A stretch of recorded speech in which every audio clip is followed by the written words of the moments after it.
5, 4, 3, 2, 1, 0.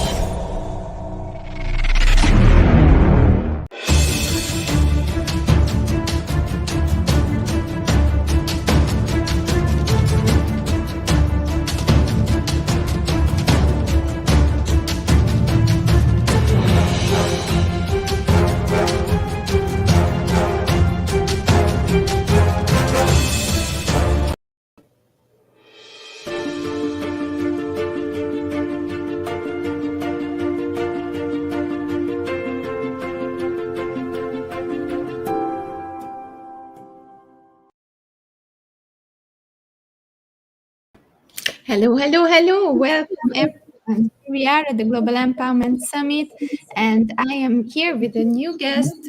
Not even new. He is here all the time, and he's helping us with a lot of workshops, with a lot of interviews, a lot of value that he provided during this summit. And I'm also welcoming Sharm, who is also there, who is also helping and supporting during the summit. So thank you guys for being here. For those who are watching, this is a short interview with Jay Narayan about a special topic, which is challenge to change, turning obstacles to opportunities. What a wonderful topic, Jay. How have you been? How was your day? And then we can go into the topic. Well, sure. Well, I'm just so excited. And as the Pointer Sisters would have told you, I just can't hide it. Right? So my day has been pretty sedate. I started off with my routine exercise on the bicycle in the morning. And then I had to work on an upcoming workshop, Andrea. So I had some meeting with the client today. And I had to put together some thoughts for a PowerPoint presentation that's going to come up maybe in 10 days. So, and then I kind of took it easy, watching some TV and looking forward to this session. That's really nice. So what was the goal behind the topic? Why did you choose this topic? Yeah, well, that's actually an interesting question to kick off this conversation because, well, I have a bachelor's degree in architecture and building design from the University of Mumbai in India, class of 86. Believe it or not, Andrea, it goes back 35 years. I feel so old now, right? So after my graduation, I pursued a 2-year master's program in graphic design from Osaka University of Arts, Japan. Now, at that time, I could see, and my passion was all in photography, drawing, painting, illustration, architecture. I just said that. And of course, visual design and creative marketing. I ended up working for a creative marketing agency in Japan for 10 years when I was diagnosed with a genetic incurable eye condition. And I was told that I would be becoming blind in the following years, which did happen. So I'm talking about 25 years ago when it was detected. So I've kind of gotten over it now. But at that time, I felt I was devastated, Andrea. I mean, it took me a long time to reconcile. And I was in denial with that diagnosis because everything that I was passionate about was visual, photography, painting, etc. And I had to change all that when I became blind to something else that I could do, which was speaking. And I ended up being a communication skills trainer in Japan for 2 years before returning to my home country, India. But that was the change that I thought of with the challenge that I had to confront. Actually, it was a major crossroad in my life at that point in time. And it was a decision I took to actually consciously change my career path from designing and architecture to speaking and training, which is what I am today. Today, I work as a professional speaker and trainer. So that was the challenge to change.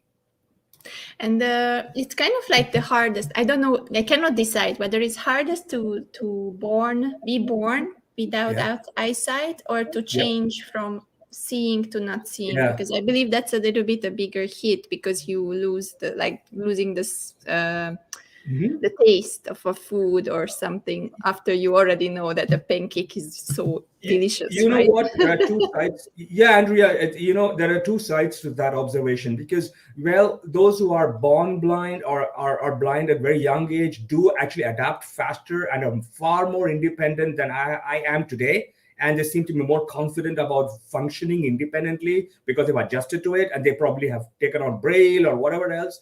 In my case, it was mid 30s, right? But here's the brighter side to that, Andrea, and this is really something that I always am happy about. In a quirky sort of way, I'm actually glad that it happened in later years. You know why? Because I'm able to visualize the world in great detail in my mind. When you tell me you're wearing a floral hat, I can visualize a floral hat. If you tell me the color, I can visualize the color, right? If you tell me there's a bright orange Ferrari or a Lamborghini outside your window, I can visualize that car, you know? So I'm grateful that it happened after I'd seen the world. I know what a rainbow looks like or a butterfly, you know? So it's really good because I'm able to then get a feel for the world around me with a little description or input from people who I meet or who are with me. And I just carry on, you know. I mean, it's great. And also the other thing I want to just quickly share is my background study in architecture, building design, graphic design, and all of that helps me actually be very structured, very systematic in the way I function now, in the way I actually create things, the way I design my programs, even for presentations, for workshops, etc. I'm very happy I did what I did, you know. That's very nice to see. And people who have been attended your workshops, or you are so inspiring and always helping people to grow further. And maybe this made you super strong. This made you much stronger than everyone Yes. else. I always say, if you're someone who is pampered, you will find life a little bit harder than those people who are not so pampered by life. Right? It's very true, isn't it? It has actually, in some ways, made me a little stronger, bolder, and I feel that I'm always looking forward to becoming a better version of myself. You know. Simfung is saying hi to you. He's like, Oh, here my dear again. friend. Good eye, might. Good eye, sing for down under. So your topic is about challenge to change. Yes. So why is it hard to people to change? What do you think? What is missing? Is it the awareness part, or is it just too hard for them? Are they to got used to the convenience, or what is the thing that makes people stop themselves, or maybe even not even stop themselves, but to there is a very specific word that I'm not finding now when you are going against yourself, right? Well, I guess when you talk about change, Andrea, a lot of it's got to do with uncertainty because one does fear the unknown, right? A lot of people, and that's natural human psychology and behavior. You do feel very uncomfortable not knowing what would happen when change hits you, right? Which is what I went through actually when I was diagnosed with my condition. I did mention I was devastated. If for many months I was actually fearful of my future. Okay, I did not know what the change is going to bring when this black curtain was falling in front of my eyes. I was a qualified architect, designer, but I couldn't work on all those that career.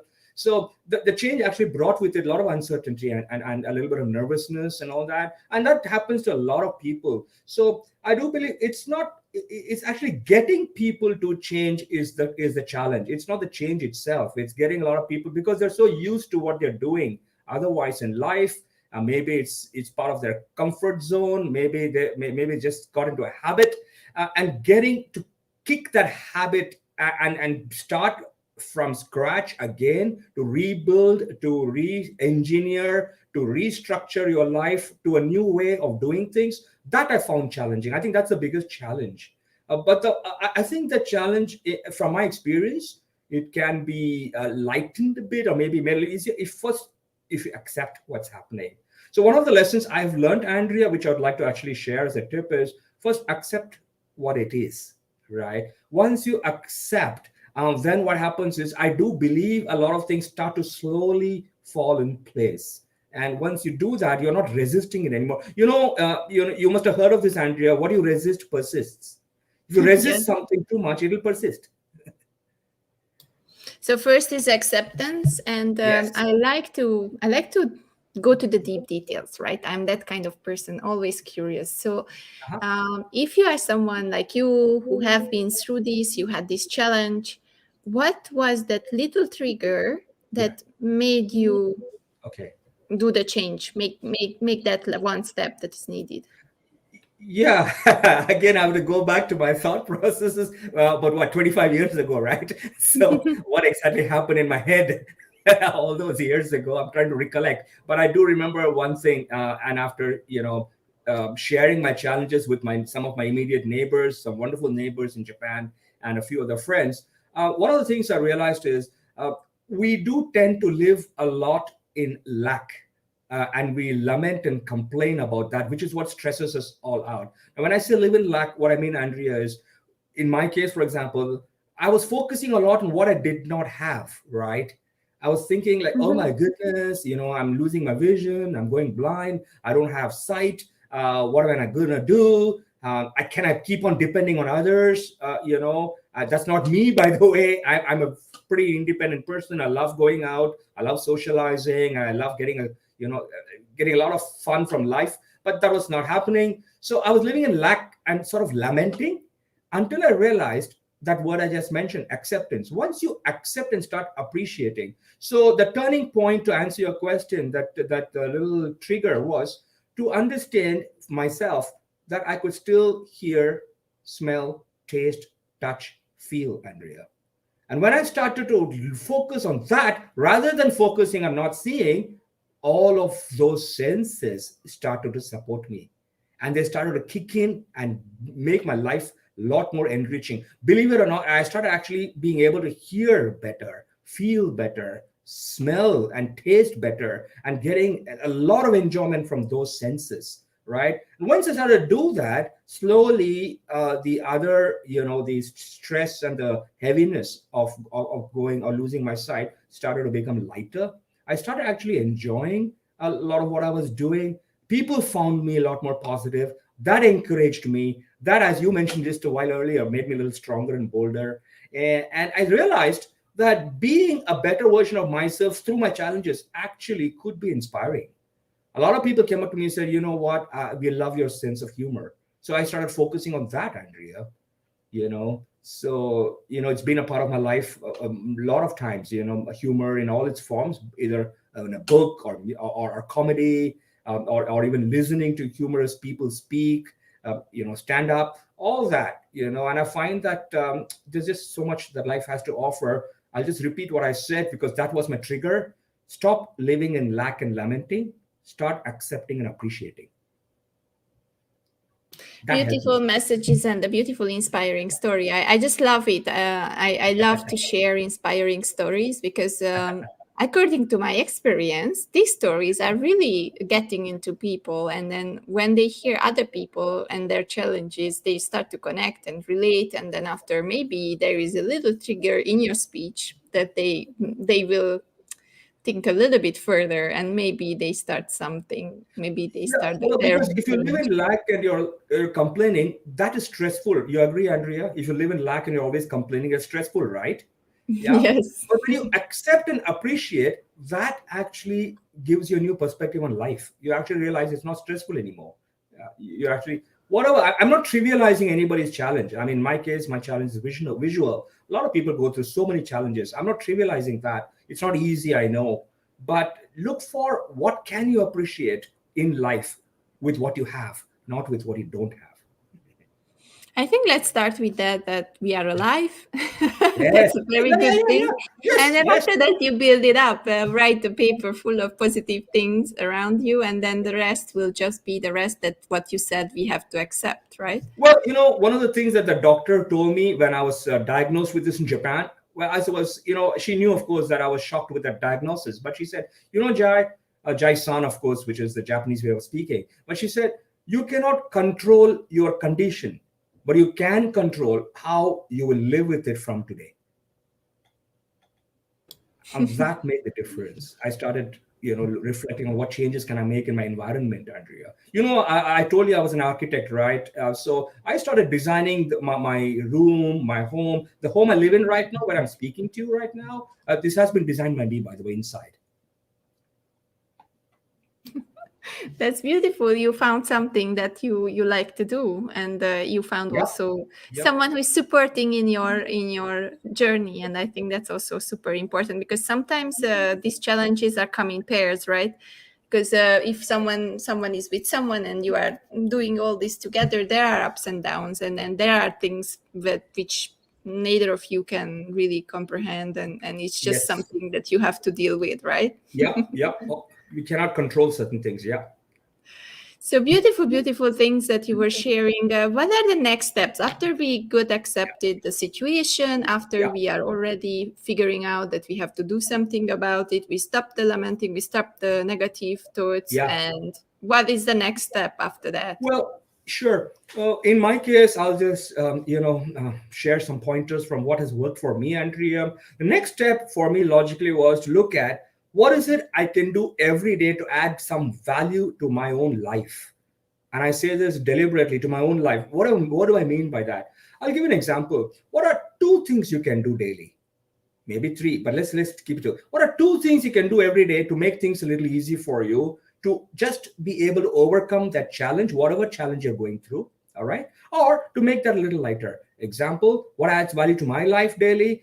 Even simple things like listening to music a lot. I love listening to music. It's practically playing all day sometimes, right?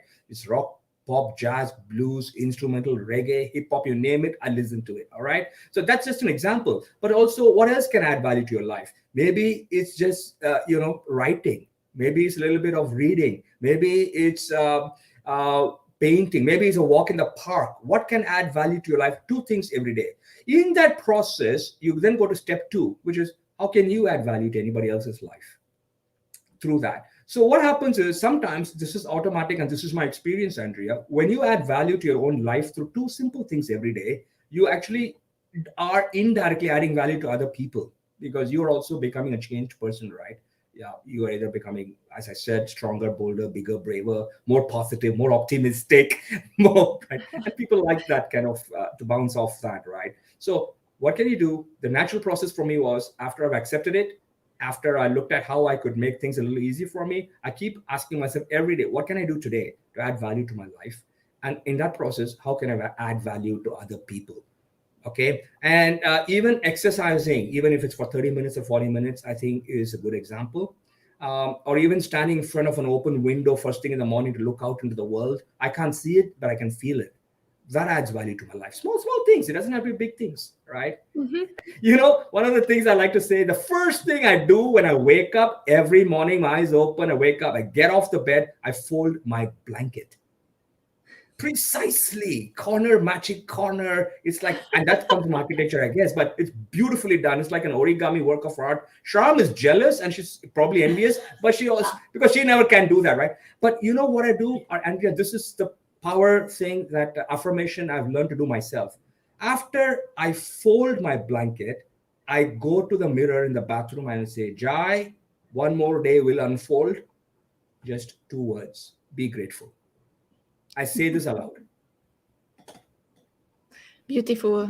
I already quote you many times. I'm writing a quote book, and all the quotes are from you until now. Your little code book, eh? Your little code book. Oh, that's really, really nice to unfold. Yeah, very good, very good. So, Jay, after we did this, right, all steps done, we are already even helping other people. So, Yep. what's after that? What's when you start dreaming and you want to do more? Like you wanted to become a speaker and you want to be Yes. on stage. So, how do you go further with that confidence? Well, yeah. Sorry, you're going to say something? Sorry. How do you go further with that confidence? With the confidence, right? Well, you got to first ask yourself. You got to ask yourself, what is your vision for yourself, right? What is it? As you mentioned, in my case, my vision was very clear. I would like to continue to improve or hone my speaking skills, and also come up with more powerful messages that would add value to people. I strongly believe, as speakers, we don't need to focus on standing up on stage and addressing a stadium full of 200,000 people. If one person can come up to you and say, your story was really inspiring and it changed my life, that's what I want to be, where somebody's life is changed because of the message I shared. So what happens? How do you do that? Well, you got to be very clear about the direction that you are taking. And then you got to ask yourself in that process, what is it you need to really start developing, right? In my case, it was once I started quit working as a full-time architect and designer and a creative marketer, I started really focusing on speaking skills. So, I would like to quote something. Hey, Andrea, one more quote for you. Writing, Right? writing. I believe this is by Jay Shetty. You would have heard the name, I'm sure, Jay Shetty. And he said, when we learn a little, we think we know a lot. And then when we learn a lot, we realize how little we know. I'm going to repeat it one more time. When we learn a little, we think we know a lot. Then when we learn a lot, we realize how little we know. So I think the next step is always a process of learning. Keep on learning, to hone the skills that you wish to develop, whatever it may be for each of you, right? And keep becoming relevant, all right, not redundant. What do I mean by that? I think a lot of updating is required, which is why, Andrea, I think your forum is fabulous, because there's just an ocean, I believe personally, of learning and sharing, is it not? And there's so much of discovery and exploration that is happening, and I think that's where we all become updated rather than outdated. We innovate, we don't stagnate. And of course, we are relevant and we're not redundant. So that's what you got to focus on. My journey right now, I'm focusing on improving my speaking skills to be more, I think, dynamic on platforms such as yours. This is a fabulous opportunity you've given me. I'm eternally grateful for this, Andrea. It is actually challenging with my challenges to be able to actually formulate my thought without a script, right? That's what I want to keep doing. So the next step would be to keep improving on whatever it is that you want to become. And believe in one message. The best years of your life are ahead of you, no matter you are 39, 49, 59, or 99. The best years are ahead of you. Beautiful and inspiring all the time. I don't know how you do it. That's what I say. when you're with inspiring people around you, it just happens. they trigger you. So Beautiful. So we are at the end of the discussion. It flies in good company, right? Time flies in good company all the time. So we have around 3 minutes left. What would be your message after all your things, what you were talking at this summit about all the experiences that you had in the Zoom rooms? What would you message to the young and the wise out there? Well, sure. Before I just come to the message, I'm going to take this opportunity to quickly show you on the camera, just 30 seconds, this book I self-published. Can you see it clearly? Yes. This is my story, is my autobiography. All right. I wrote it in 2017 and it was self-published.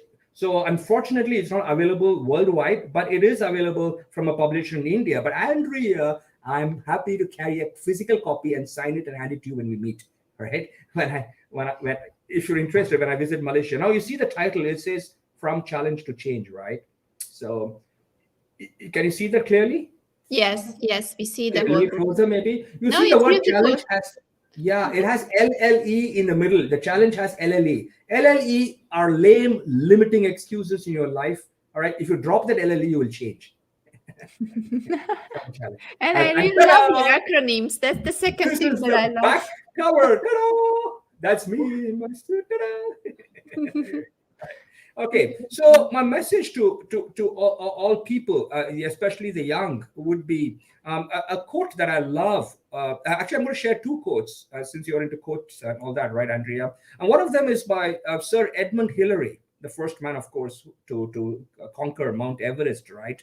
And he said, when you get to the top of the mountain, it's not the mountain you conquer, but yourself. And I think that's a very powerful quote indeed, because when we overcome challenges, it's not the challenge you overcome yourself. Okay, and so I think that's really very powerful. And the second one that I wanted to share with everybody is by Ralph Waldo Emerson, and he said that what lies behind us or what lies before us are of small matter compared with what lies within us. Ralph Waldo Emerson. It's all from inside, whether you're young or old, whether you're, Young or wise. Yes, young or wise. I was going to replace that. Remember, it's all within you. It's all there. There's a waking angel that is just about to burst out of you. Release it. Let it free. I don't know how much more time we have, Andrea. Because We don't have much time. It's just 1 yeah. minute left. So Sure, I'm really that's the thankful message. for you.